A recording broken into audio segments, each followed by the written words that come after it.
20 साल से नीतीश कुमार ने अपने से गृह मंत्रालय अलग नहीं किया, लेकिन अब गृह मंत्रालय सम्राट चौधरी के पास चला गया। तो जिस तरीके से नीतीश कुमार से लिया गया, तो कहीं ना कहीं आप कुछ बदलाव करेंगे। तो ऐसे में बुलडोजर एक्शन के सिवा बदलाव कुछ देखने को नहीं मिल रहा है। ये बातें विपक्ष भी कह रहा है।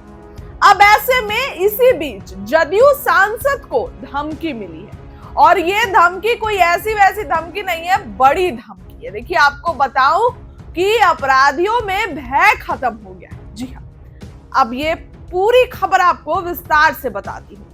बड़ी खबर बिहार की राजनीति से निकल कर आ रही है। सिवान सांसद विजय लक्ष्मी देवी को 10 लाख की रंगदारी मांगने की धमकी, कहा पैसे पहुंचा दो नहीं तो धुआं धुआं कर देंगे। मामला दर्ज हुआ है, प्रशासन अलर्ट हो गई है। बिहार में अपराधियों के हौसले एक बार फिर से बुलंद दिखाई दे रहे हैं। नीतीश कुमार की सरकार में अपराधियों की बेखौफ हरकतों का नया मामला सामने आया है, जहां सिवान की सांसद विजय लक्ष्मी देवी को फोन कर 10 लाख रुपए की रंगदारी मांगी गई है। मामले में सांसद की ओर से मैरवा थाना में लिखित आवेदन दर्ज कर एफआईआर करा दी गई है। अनजान नंबर से धमकी आई कि 10 लाख रुपए दो नहीं तो धुआं धुआं कर देंगे। वहीं सूत्रों के अनुसार सांसद विजय लक्ष्मी देवी को एक अज्ञात नंबर से फोन आया, जिसमें कॉल करने वालों ने धमकी दी, 10 लाख रुपए दो नहीं तो जान से हाथ धोना पड़ेगा, वरना धुआं धुआं कर देंगे। धमकी भरे फोन कॉल के बाद सांसद ने तुरंत स्थानीय थाने में शिकायत दर्ज कराई, जिसके बाद पुलिस प्रशासन अलर्ट मोड पर आ गई है। एफआईआर दर्ज होने के बाद अगर मैं आपको बताऊं तो पुलिस ने नंबर की लोकेशन और कॉल डिटेल्स निकालने की प्रक्रिया शुरू कर दी है। पुलिस अधिकारियों ने कहा है कि मामले को गंभीरता से लिया गया है, तकनीकी जांच तेज की जा रही है, जल्द ही आरोपी तक पहुंचने का दावा किया जा रहा है।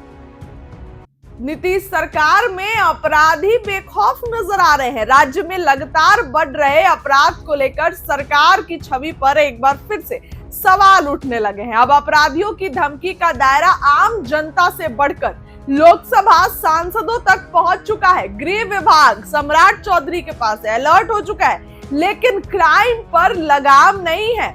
जी हाँ, वहीं आपको ये भी अगर मैं बताऊं तो बिहार के नए गृह मंत्री उप मुख्यमंत्री सम्राट चौधरी लगातार कानून व्यवस्था को लेकर बैठकों की समीक्षा कर रहे हैं। इसके बावजूद अपराधी बेखौफ घूम रहे हैं।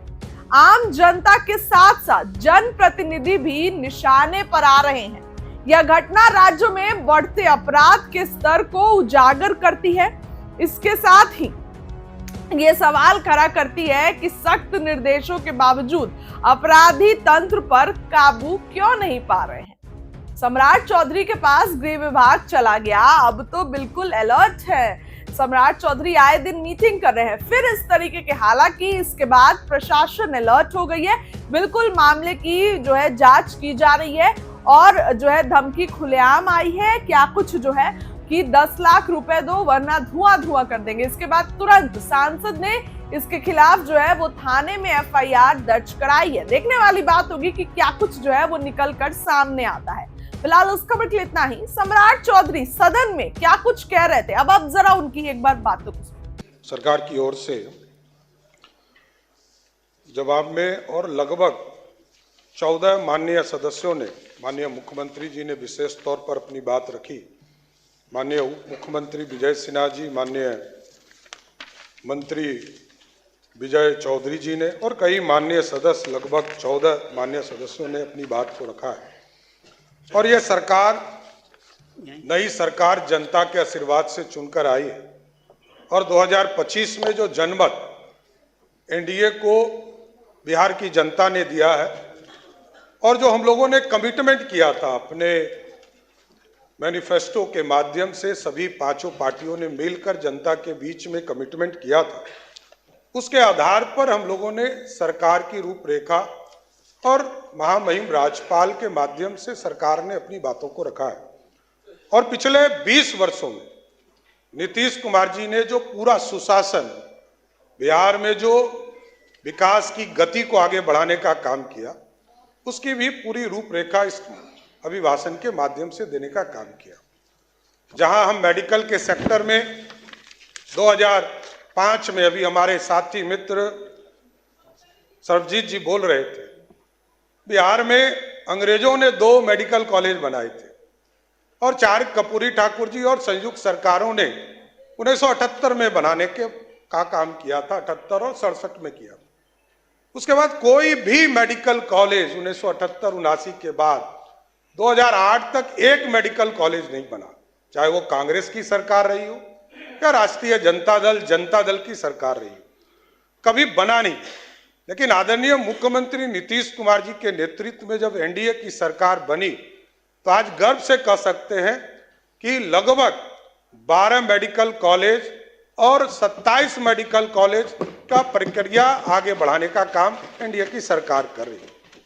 और कई चीजें हमारे विरोधी पक्ष के साथी ने आरोप लगाए, मैं क्योंकि हमारे सारे चीज हमारे माननीय मंत्री और माननीय विधायकों के माध्यम से आपके पास आया, मैं 2-3 चीजों पर बड़ा स्पष्ट बताना चाहता हूं। ये लोग बार बार बोलते हैं कि सुशासन, यह नीतीश कुमार जी ने सुशासन स्थापित किया। यहां कोई बुलडोजर इशू नहीं है, ना मेरा नाम बुलडोजर है, मैं सिर्फ सम्राट चौधरी के नाम से जाना जाता हूं, इतना स्पष्ट रहिएगा।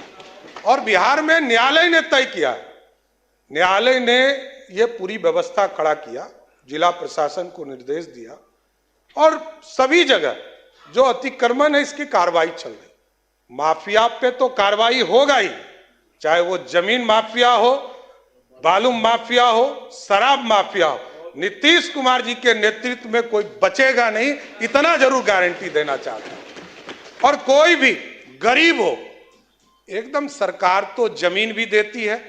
आदरणीय प्रधानमंत्री नरेंद्र मोदी जी के नेतृत्व में लगभग 60 लाख परिवार को पक्का मकान दिया गया, कभी जाति नहीं पूछा गया, धर्म नहीं पूछा गया, खाने के लिए अनाज हम देते हैं और लगभग 8.5 करोड़ लोगों को सीधा अनाज पहुंचाते हैं, कभी जाति धर्म नहीं पूछे जाते। और सारे चीजों को, वो तो आप माननीय विधायक हैं, वो ज्यादा जान रहे हैं, उचित फोरम पर आप दीजिए, जरूर जवाब मिलेगा। और जिनकी जहां भी अभी मनोहर जी ने कहा कि एफआईआर बिना पैसे का नहीं होता है, तो डीआईजी रहे हैं, लगातार पूरी जीवन जो है पुलिस में ही उन्होंने व्यतीत किया है, तो अपना अनुभव सरकार को शेयर कीजिए। एक एक व्यक्ति से भी पैसा लिया जाएगा तो जरूर उसको बर्खास्त करने का काम नीतीश कुमार की सरकार करेगा।